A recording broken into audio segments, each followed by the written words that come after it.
Good evening, everyone. Shalom Aleichem, Bruchim Habayim. Welcome, fellow community members, parents, friends, Chaverim Yedidim. It is an honor to join all of you tonight as we have the opportunity to listen in on a conversation with phenomenal mechanchim and role models, people to whom so many of us look to, not just to educate our children, but to be role models for us in the community.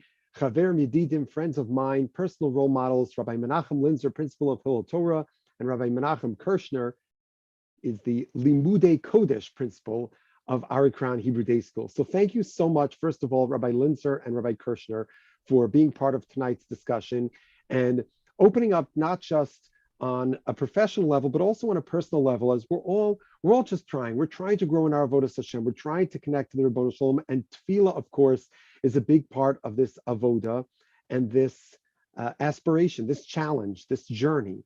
And so to hear from the two of you, we greatly appreciate the time, the organization, the carving out from your very busy schedules, the difficult things that you're juggling all the time. To make time for this it's a gift to the kollel, it's a gift to the community. So we thank you both and welcome. And so maybe we'll get right to it. It's a conversation, it's a back and forth. So we've got several issues that we want to talk about, both on the educational side, but maybe let's start on the personal side. Rabbi Linzer, maybe tell us a little bit about your own experience of tefillah and something that is very meaningful to you. What's a tefillah that you enjoy, that's resonant, that's meaningful to you on a personal level? Thank you so much, Rabbi Brand. It's great to be here, and it's a kavod to be together with Rabbi Kirshner.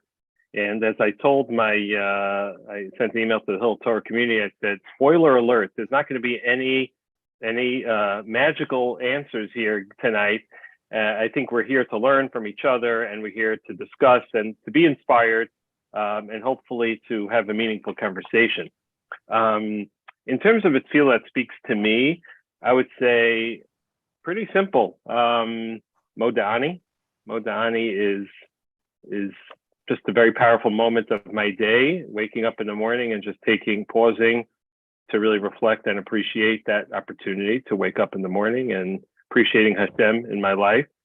For Shabbos, I would say Nishmas, that we say at the end of Pesukei is Zimra, is very, very meaningful tefillah. And in general, I'm someone who loves Nusach HaTefillah, very big believer in Nusach HaTefillah. So anything that has a special Nusach, it really hits home for me, whether it's Shabbos or Yom Tovim or Yom Noram or Shani Yom Kippur, Shol Shregolim, anything with Nusach is something that really is meaningful to me.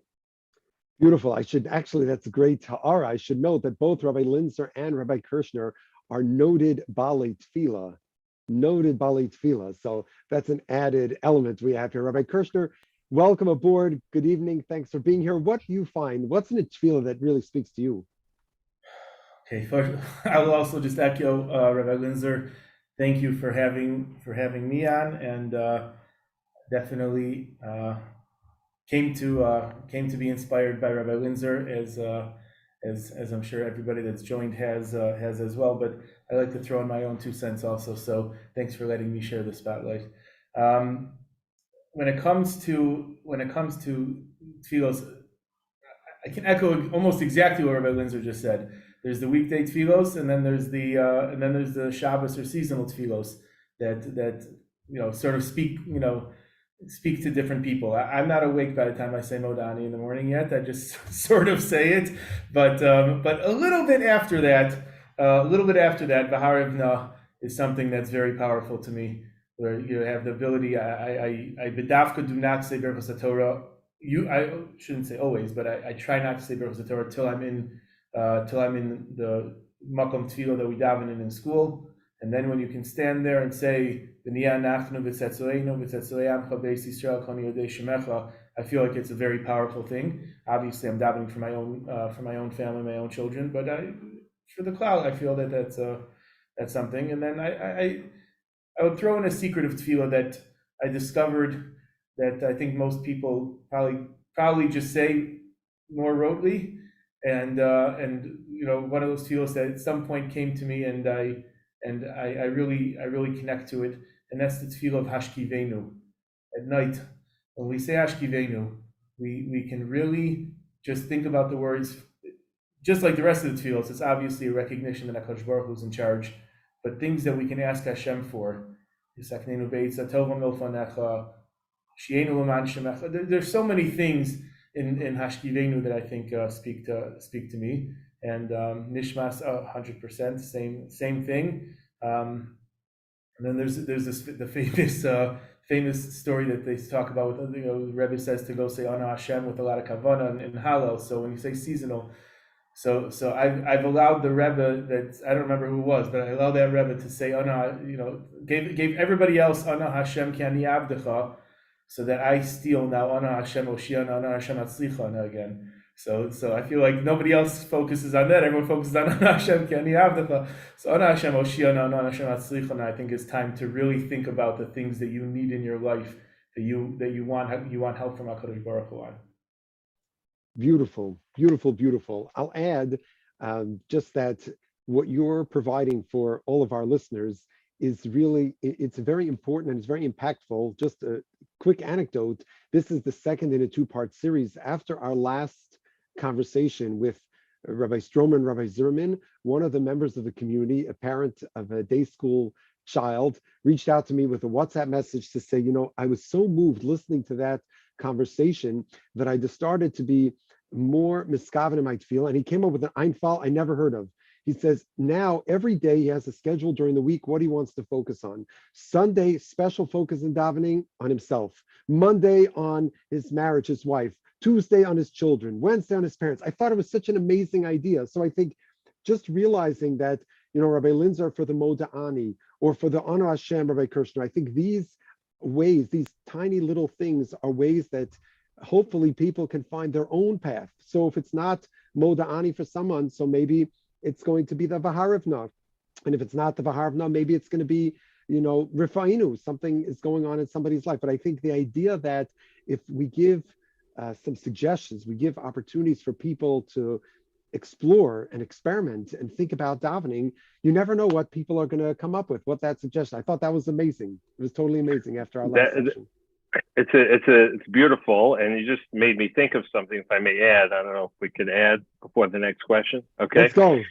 This is a conversation. So what Rabbi Kirshner mentioned about Ana Hashem Oshiana, and combine it with what you just said, Rabbi Brand, my father once told me years ago, when he says Ana Hashem Oshiana the two times, Ana Hashem Atzlichana, each time he thinks about like a different group, what they need. Like maybe one time it's for him personally and his family, maybe one time it's for people who are, struggling to have children. Maybe one time it's for the, Eretz Yisrael, but that idea, you have four times, basically, a little different, Hoshiana Tzlichana, but you have 4 bakashos there, and you could really direct them and really think about not just oneself, but really think about other people in our community and who we know, who need our tefillos. So it's beautiful, especially knowing your father. I can envision that a little bit during davening. So let's talk about davening today, and that we face challenges that perhaps others, and even in elementary school, others didn't face in previous doros and previous generations.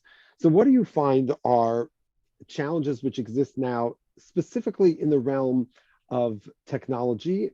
And then what are some ways that we can address them for ourselves and think about then as it relates to our children? Rabbi Kirshner, you want to take a first crack at that? Sure. The truth is that I'm not sure that I fully understand the question as it relates to tefillah, because technology is, so it's in many ways it's taken over the world. I daven very often at Adas Yeshurun, and I remember Rabbi Kohn Shlita once, in one of his drushes, this is at the beginning when he was on fire about no cell phones in shul. So one of the drushes that he gave was imagine you're in the middle of you're in the base medrash learning, you're in the shul learning, and all of a sudden 2 workmen come in, and they bring and they go right up to next to the Aron Kodesh, and they start installing something, and you see that they're installing a payphone from the good old days. And they're installing a payphone right next to the Aron Kodesh. Can you imagine anyone ever going over to that payphone and using it in the middle of davening? So, like, what's the difference? What's the difference? So, to that extent, the Yitzhahar that we have to have our phones in shul is Yitzhahar that we have to get rid of. I think Baruch Hashem, most shuls have stopped allowing cell phones in shul, and most people have taken upon themselves to put their phones away, and those that haven't, let's be mechazik ourselves, I guess, too. But in that realm, I think that's the biggest nisayon when it comes to davening. When you're in shul, plug into Hashem. Don't be plugged into devices. Otherwise, maybe we have to set alarms to make sure that our kids are off of Roblox so they can make sure to get to Mincha Mariv. I'll echo that.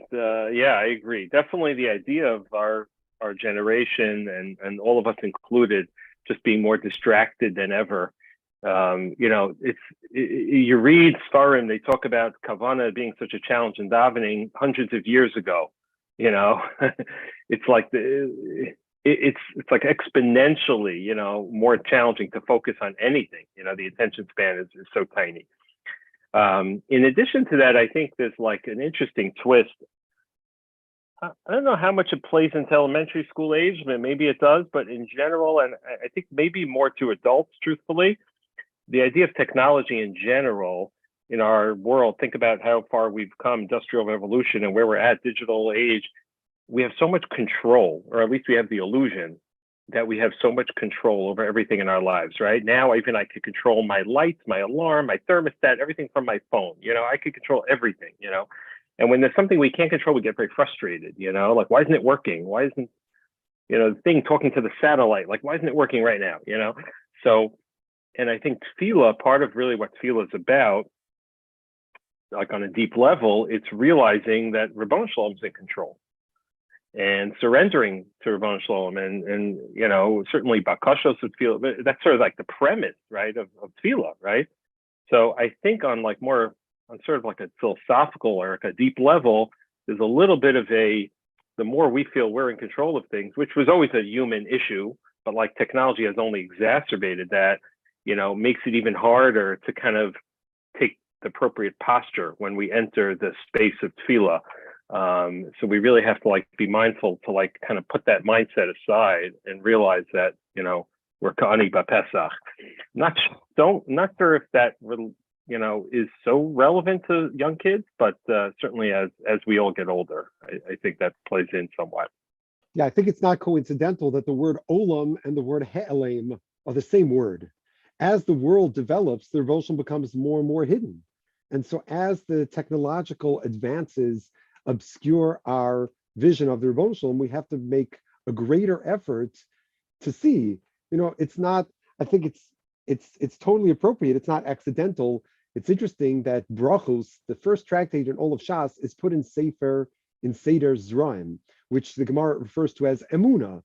So Brachos and davening are an expression of Emunah, which is something that we need to cultivate. So let's talk specifically about those who have elementary school children at home, leaving aside the technology issues, as Rabbi Kirshner said, in terms of just being present without the phone, putting it on, airplane mode, leaving it outside, giving yourself some space. And as Rabbi Linzer said, the peace or hanefesh that we have today, the lack of attention span. So leaving those things at the door for a second, let's just talk about basic chinuch for tefillah for our children at that age, the elementary school age, which on the one hand, for emunah, they seder drawing for younger children, sometimes emunah is easier. On the other hand, tapping in what it means to talk their devotional might be more difficult. So, Rabbi Linzer, you want to start hadracha toward those of us with elementary school kids? Sure. As I said in the beginning, this is we're just going to share some reflections, but there's certainly no easy answers here. When I think about tefillah and children, I think it's important to broaden the issue. Meaning, I know tonight's topic is tefillah, but tefillah is not really about tefillah. Tefillah is really one aspect of relating to Hashem. When we talk about tefillah, the priority, I think, for us as educators, as parents, it shouldn't just be about davening. It's not, you have to daven. Did you daven? Did that? Yes, of course, all that's going to be important. We'll talk about that. But it's really the deeper issue. The bigger picture is helping our children and ourselves, of course, but develop and strengthen and continue to grow in our relationship with Hashem. That's really what it's about. Tefillah is an amazing tool for that. It's an amazing expression of that. But that's really what it's about. So I think that's really the most important thing, to understand what we're talking about here and why it's important. Tefillah is important because of that. It's not important because you have to say every word or whatever it is. It's all in service of that bigger goal of really our relationship with Hashem.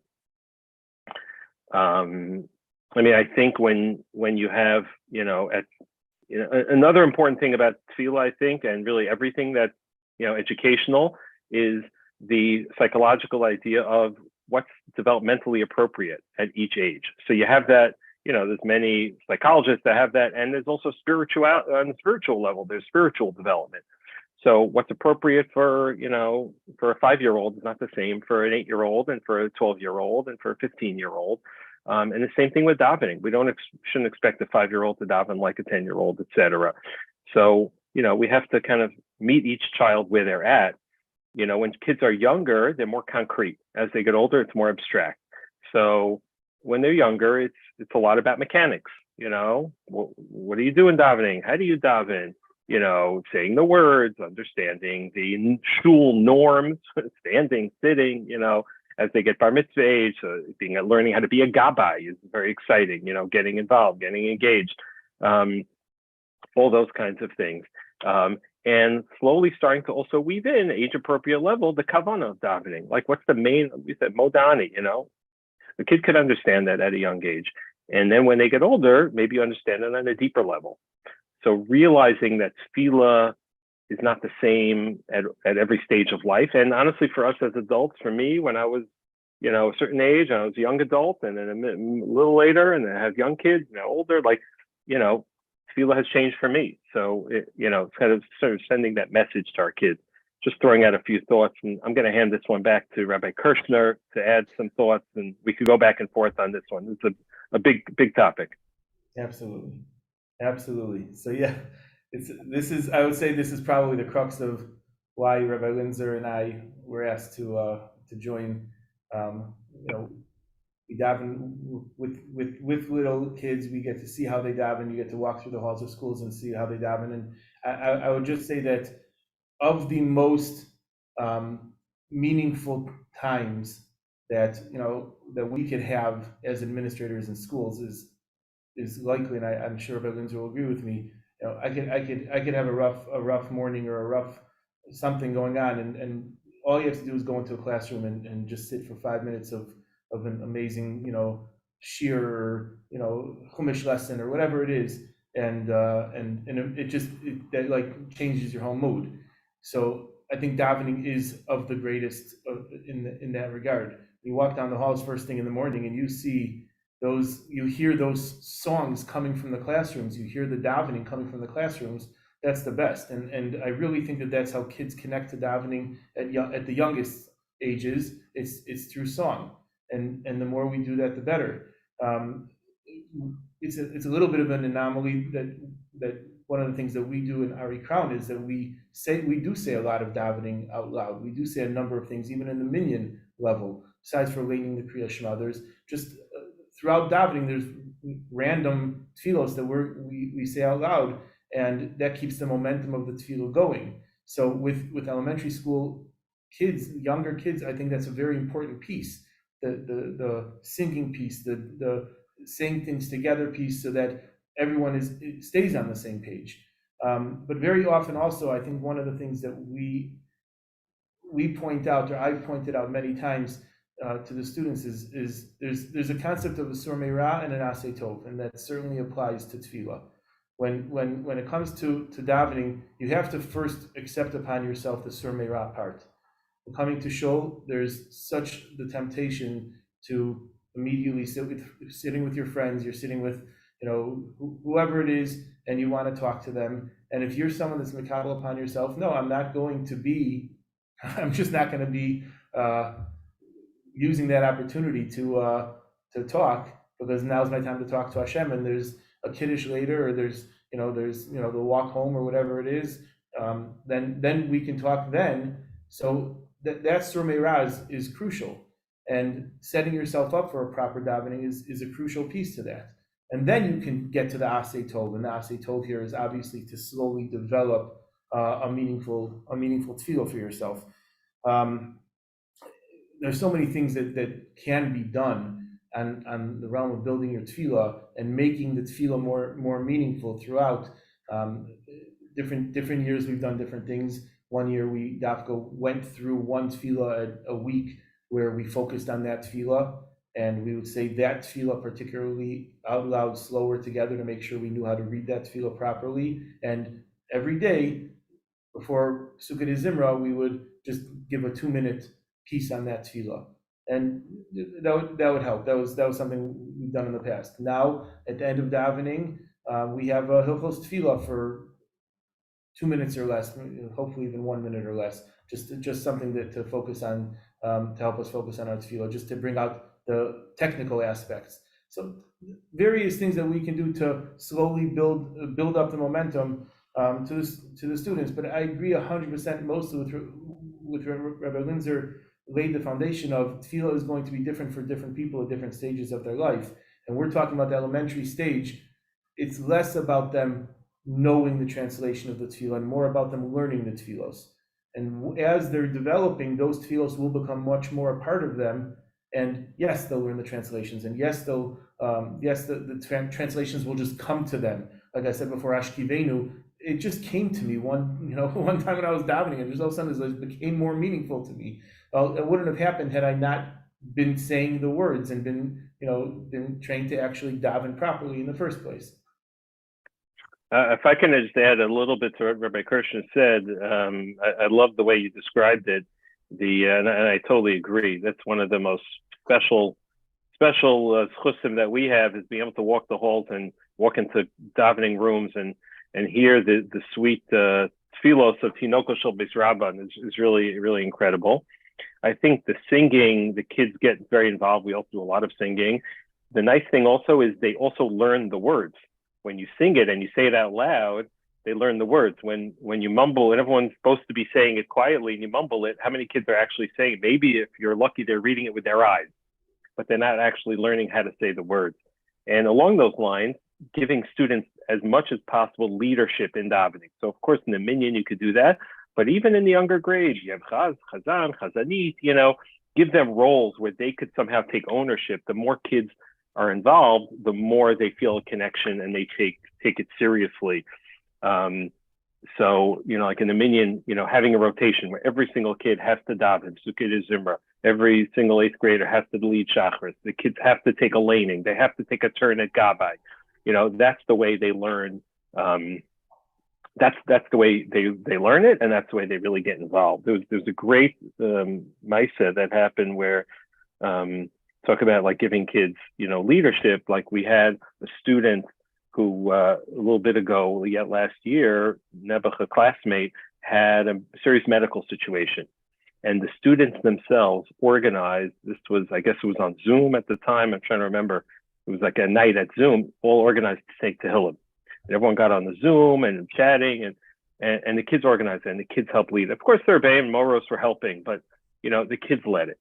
So realizing like tefillah is a real thing, and like almost, I don't want to say taking advantage, but taking advantage of moments where we can show the kids it's not just coming in every day at 8 o'clock doing the routine parts of davening, but how davening could relate to my life, in a more spontaneous way and make it very real. And those kids are going to remember that experience for a very long time. I love some of these images. I'm thinking back to my own days in elementary school, especially in camp, when you're at the mincha tent in day camp, right? If that's or there's Ashveyo, Shveve, Secha, Odel, depending on what camp you went to, right? That it just sticks with you. Those nuschos, that tune, those words, they stick with you. But I think there are really two things. One thing that you said, Rabbi Kirshner, that I wanted to go back to, and one thing, Rabbi Linzer. Rabbi Kirshner, you alluded to the fact that in in school, there are moments either before davening or after davening where you take a minute to review something, to learn something, to focus on that discussion. The idea of enhancing our davening by making time. How can we expect that we're going to enhance our davening if it doesn't become a priority and we say we're making time for this?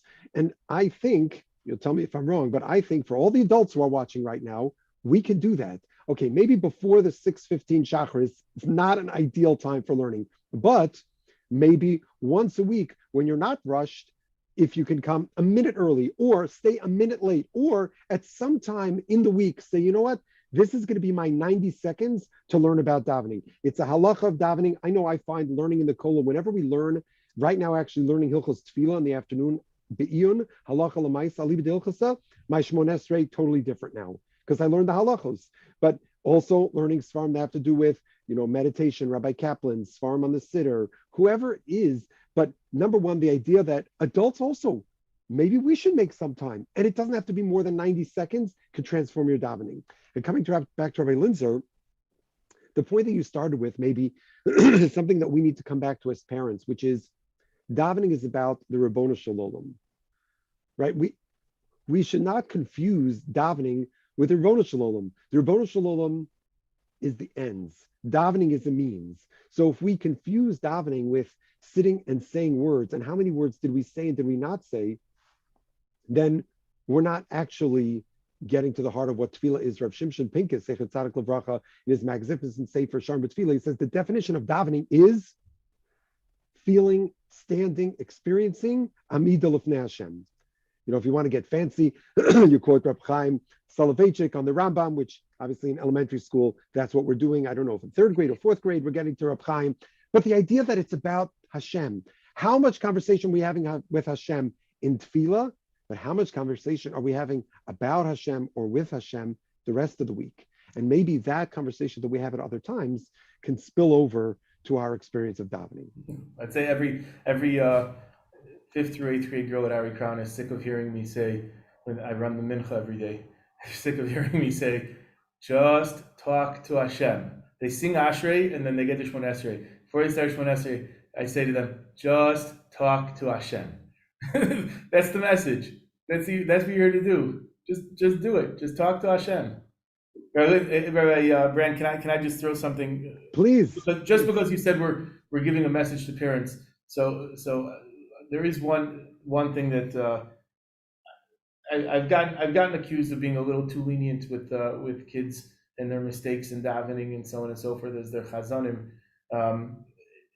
That which Rabbi Linzer said before, and I fully back the concept of youth minyan and the concept of pushing the talmidim to be chazan and to daven and to be bali kriya and to really be take those leadership roles on. That is transformative for them, and that's really the goal. That's what we want for them. So I was watching a documentary from it must have been put out recently by about the life of Rav David Feinstein Zatzal, and one of the things that they said, that was one of the maisim that they brought, was that someone, I guess it was a bacher, got up to daven in yeshiva, and he really was like batching the Chazar Sashatz.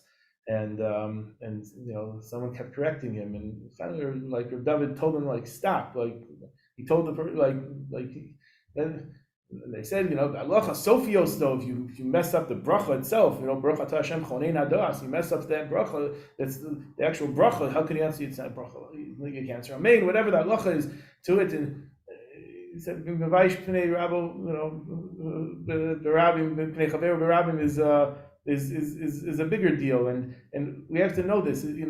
When kids get up, and the kids finally, especially those that aren't comfortable, get the courage to get up and daven, and they get up to lane. So yes, there has to be, with laning, there has to be a dikduk, and there has to be a dikduk when it comes to davening to an extent also.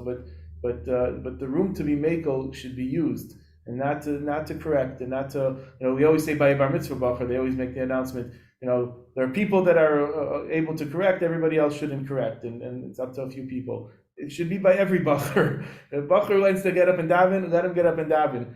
Go over to him afterwards and help him out a little bit, or show him you did a great job and direct him in the right way. Wonderful. But for everybody in the shul to start harping on Bali Tefillah and Bali Kriya, and making them feel bad about it, they're not going to get up and do it again. So we have to be very careful about that. I'll tell you, Rabbi Kirshner, I couldn't agree more.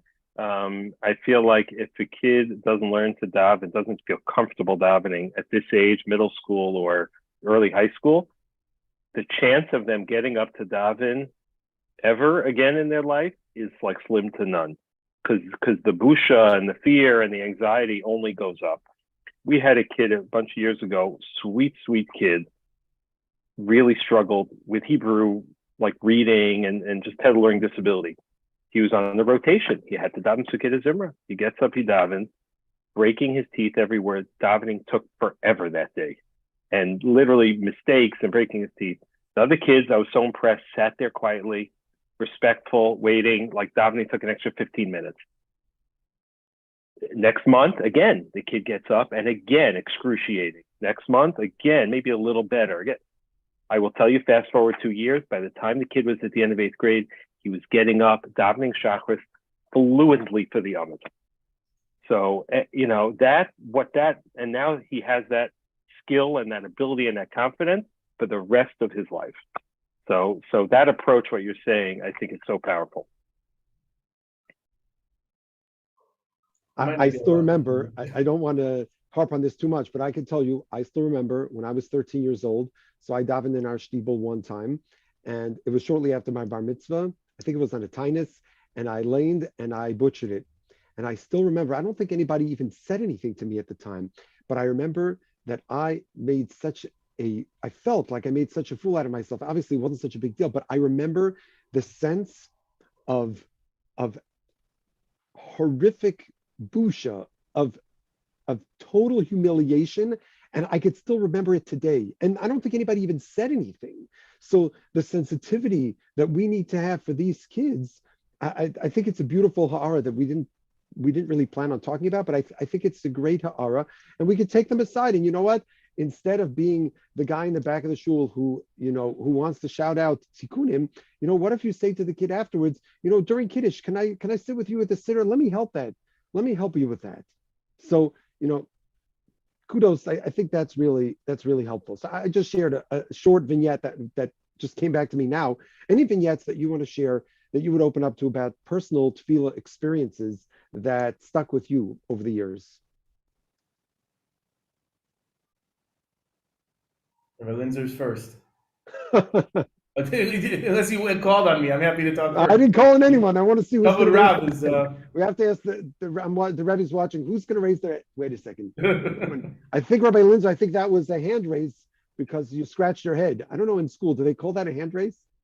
Yes. Yeah.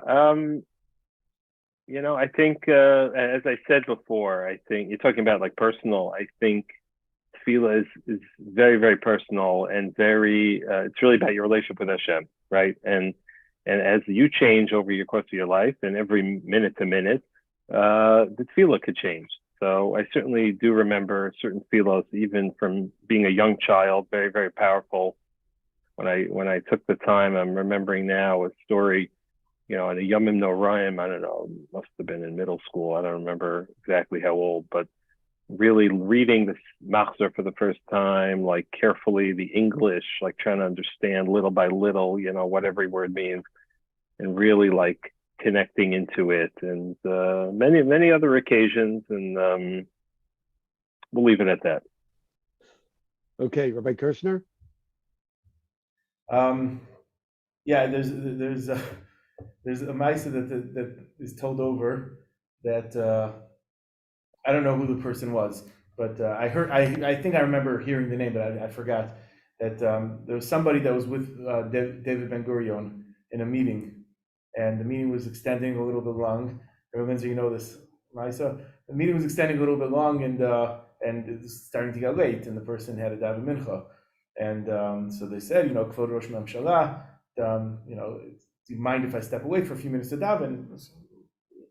Ben Gurion said for sure. So he gave him over, and you're minimally with the prime minister. So he went over, and as we say, he davened up a mincha, and came back 2 or 3 minutes later, and sat down, and the Rosh Hashanah turned to him and said, "For that you had to interrupt our meeting, like that's what you call davening." So his response was, "Kvod Rosh Hashanah, the fact that I do that 3 times a day means that every so often I have a tefillah that's very meaningful and powerful. To that you can be masking." So I think to that extent, if I jog my memory to certain things, you try and find that yes, on a daily basis, it's hard to keep the consistent kavana and the consistently to walk out every day and saying, what a davening, and we hope that on Rosh Hashanah Yom Kippur we're going to be able to say that, and different chagim, and like we said before, halal and things like that, we can say that. But I happen to have had a Maisa recently. Actually, I'll go back first to I learned with a group when I lived in St. Louis. I learned with a group of guys, like a lunch and learn type of thing, downtown St. Louis every week. So at one point we were talking about davening, and I remember we brought up this concept of, let's pick one tefillah a week where we know that we're going to be able to daven a little bit better. So I told them, for me, it's Motzei Shabbos. And Motzei Shabbos, especially during the winter, you're not in a rush usually. It's not so hectic. If you're in a shul that says Vayitin Lecha and you don't say Vayitin Lecha, you for sure have extra time. So just use that opportunity to say, it's Motzei Shabbos, I want to set up my week for success. Some people, it will be Sunday morning. Whatever it is, just let me take that time to really have, and it's pre-planned and it's premeditated. So I had this Maisa, I told the kids at school about 6-7 weeks ago that I had to go, I had to fly out somewhere, and I had a meeting at school, and my plan was I was supposed to leave the meeting, let's say it was about 1 o'clock. I was supposed to leave the meeting for a 3 o'clock flight. So I get to the airport, and assuming everything went well, I'd be able to daven mincha and then get on the plane. And I ended up leaving the meeting a little bit late, and I ended up whatever, and then I ended up basically having to go straight to the plane. And I got on the plane, and I was like, oh shoot, I forgot to daven mincha. And I'm certainly not one that's going to stand up on a plane. And so I said, okay, I'm going to daven in my seat. And we talked about the fact that halachically that's a question, but if you're on a plane, and what can you do? And I said Ashrei, and I'm about to start Shemon Esrei, and I said, Kirshner, don't blow this. You got nothing. There's no Wi-Fi on right now. You got a 2-hour flight to New York. Don't blow this. And I stopped for a minute before I started Shemon Esrei, and I gathered some thoughts, and I haven't had a Shemon Esrei like that in a long time, where I stopped and I was able to really just talk to Hashem. And it was so powerful. Every word went slow. I wasn't in a rush. I know where else to be. I was, as we say, 30,000 feet in the air. There's nothing else to do. So I just used that opportunity. I think finding those opportunities is so important. That whenever it is, it can be, set aside the time that once a week, try every day, try 3 times a day. Of course, that's what we all do. But setting aside finding those miyuchad times is very powerful. So that's helpful to kind of curve the conversation a little bit toward the parents. Suggestions for modeling for parents. Rabbi Linzer, maybe you want to pick this up.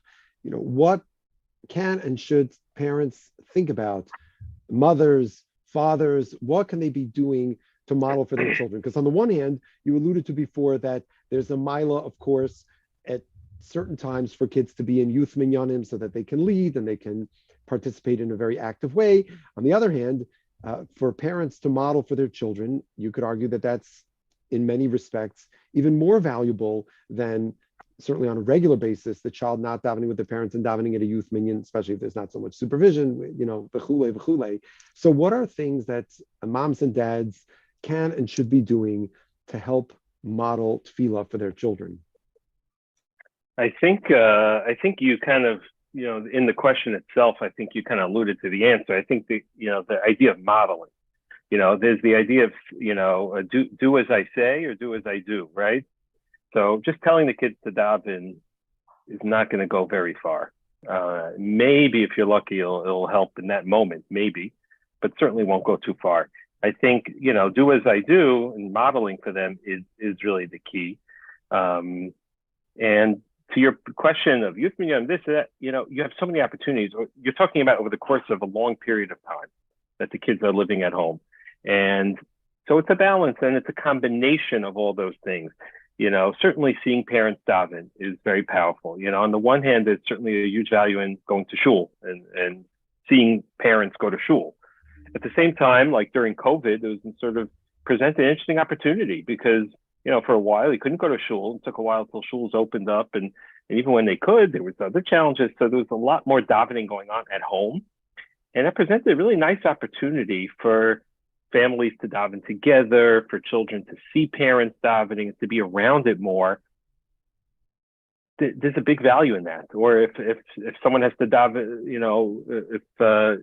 if a father, can't make it to shul one morning, you know what? Maybe it's not so bad. The silver lining of that, the kids see the father putting on tefillin in the dining room and davening at home. There's something really, you shouldn't feel too guilty about that. You're doing something very positive for chinuch of your children just by you davening at home and your child seeing you daven.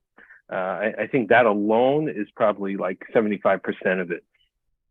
But I think it's like routines in the house, Reishis Chachma Yiras Hashem. Like, okay, this is what we do the first thing in the morning, even when we're on a trip, like you mentioned, on a plane, in the airport, like that's what I mean, like sort of taking advantage of those unique opportunities. We find a gate that's a little bit empty and we daven. I don't know, like kids remember those things, and that sends a message.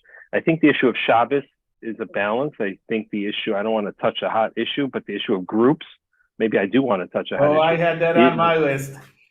Okay, I'll yield. All right. No. Please, you be the bad guy. No, I think it's a double-edged, issue. I think there's a lot of great things, and I think there has to be a balance with davening with one's children and bringing them into shul. At least, and at what point at what point do we make the transition, and how? Because the groups are so amazing, they're too good. And it's hard to break that. So I don't have a great answer for that, but I think as a community, that's something for us to work on. But I would say, before I give it back to Rabbi Kirshner, I would say the other modeling, in addition to davening itself, is really this idea. If davening is really about a relationship with Hashem, then I think parents, and educators, not just parents, modeling what it means to be in a relationship with Hashem and talking about Hashem. And the more there's this like Hashem awareness in our lives and in our families and in our schools and our classrooms, the more natural the davening is going to be, because now like Hashem is part of my life. We talk about Hashem helping me with this, or I need to, so when I go to davening, okay, now it's a chance to have that conversation with Hashem.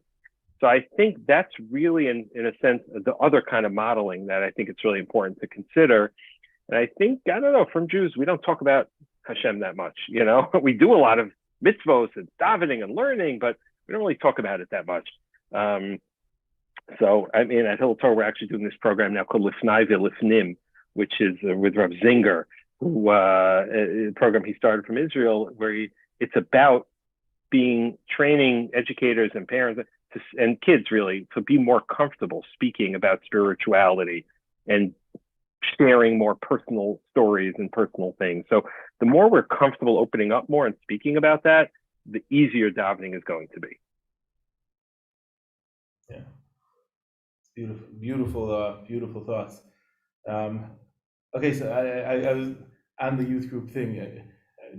The other show that I daven at, my family show for decades and decades, Rabbi Small show. So I remember Rabbi Aaron Small speaking, not in the relatively recently, in the past few years, about the beauty of, people get worked up a lot about kids in shul. They're making noise and they're staring the davening and so on and so forth. And he talks about how his father used to love it. Rabbi Michael Small used to love when the kids would be climbing along the mechitza or whatever it was. And at the end of the day, what are those kids seeing? Those kids are seeing people that are davening, and they're being part of the davening, and so on and so forth. And yes, there's a decorum that has to be taught to them. We talked about that before. There's the Surmei Ra that's taught to kids throughout. But when we just engage in the the dangerous part of sending our kids to a youth group because we want to daven. So we are showing them the message that davening is important to us. That's great, but we're not teaching them davening, and it's just it's even the concept of the Shabbos morning that was of a mother that was trying to daven in her living room while her kid was tugging on her skirt and showing her the lollipop stuck in their hair or whatever it was. So the kid was seeing their mother davening, and they saw davening beautifully. I have a video of my daughter from when she was a little kid, clearly mimicking what my wife's davening. And it's like, it's the proudest thing. What else do you want? That's so exciting. However, my son should do it for me, but they all go to youth minyanim, so which I encourage. but to me, those things are lacking, and the concept of having children davening with minyanim or davening with their next to their fathers, or learning that when you go to shul is about being part of the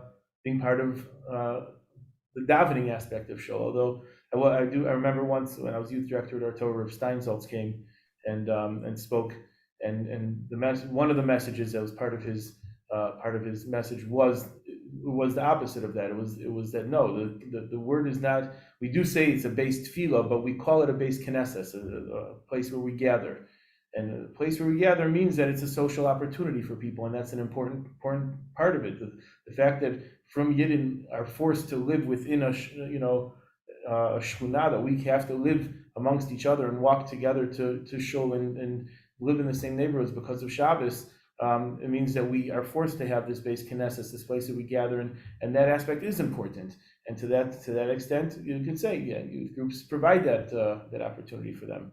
But everything else, I echo what Rabbi Linzer said, that it's all about the ABCs of if you're davening and you're showing that this is chashuv to you, and you don't have to drive yourself 100% crazy, but when you're going on a trip and you say we're going on a place where we have minyanim, some reason when I was saying Kaddish, I took trips to, my trips were I went to Toronto, I drove all the way to the East Coast, and somehow I managed to chop every Kaddish along the way. Wherever we stopped, we had, we had minyanim, and things worked around minyanim. I'm not saying that has to be every trip, and I know there are plenty of people that would advocate that it shouldn't be that way. But certainly it's a given that we're stopping to daven. There's no question. That's the modeling that we do. And Adrabah, those are the times, like we had in COVID also, those are the times to sit and daven benachas and take the extra few minutes. You know what? We're in a hotel room, or we're in an Airbnb or whatever it is, and we don't have a minyan around us. That gives us an extra 10, 15 minutes to daven, our shachris. We're not going to be rushed along with the minyan. So. And maybe that actually kind of puts these two pieces together, which is that perhaps one of the ikar elements here is just having the conversation. Whether or not the maskana is that we ended up in shul or we ended up at home, whether we ended up in the minyan or we ended up in the hotel, but was it a conversation about, are we going to be able to make a minyan? Why are we going to a place where it doesn't have a minyan? Is it a weekday? Is it a Shabbos? How else can we enhance the davening? The conversation, gufa, that conversation, Rabbi Linzer was talking about having the Ribbono Shalom as part of the conversation. Well, where is the Ribbono Shalom in our conversations about the things that we do? And the vacation is a great example. All right, I can see that the clock is ticking, even though I'm certainly enjoying this time. So maybe, Rabbi Linzer, do you want to give us one last suggestion of resources that are there for parents who may be, and not just parents, anyone who's looking for more resources, who don't have as much a background in tefillah, or are looking for something that can help them grow their tefillah, as a capstone to tonight's conversation?